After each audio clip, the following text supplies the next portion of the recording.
دیکھیے جی، میں نے ڈرپ لگا دی ہے، میں ڈیوٹی روم میں ہوں، کسی چیز کی بھی ضرورت پڑے آپ مجھے بلا لیجیے گا۔ وہ تو ٹھیک ہے، لیکن آپ ان کا انتظام کسی اور کے ساتھ نہیں کر سکتی؟ مطلب کوئی اور نہیں رہ سکتا ان کے ساتھ؟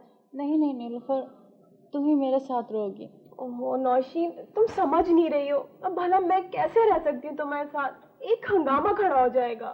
تم کیسے دوست ہو؟ تمہیں کیا معلوم کہ کتنی دشواریوں کے بعد میں یہاں آیا ہوں؟ مجھے اندازہ ہے مامو جان۔ تمہیں کیا خاک اندازہ ہے؟ تم نے یہاں کا پتہ نہیں دیا تھا۔ وہ تمہارا دوست نذیر ہے نا، اس نے مجھے یہاں کا ایڈریس سمجھایا تو میں یہاں بڑی مشکل سے پہنچا ہوں۔ مجھے پتا ہے یہ نذیر بھائی اسی قسم کے آدمی ہیں۔ کیا مطلب ہے تمہارا؟ نہیں، میرا مطلب ہے نذیر بھائی بہت اچھے انسان ہیں، وہ میرے بہت کام آئے ہیں۔ اور یہاں آ کر یہ معلوم ہوتا ہے کہ تم اپنے دفتر کی کسی لڑکی کو پسند کرنے لگے ہو؟ جی مامو جان وہ بہت اچھی لڑکی ہے۔ دماغ تو نہیں خراب ہو گیا تمہارا؟ جانتے نہیں کہ بچپن ہی میں ہم نے تمہاری منگنی طے کر دی تھی؟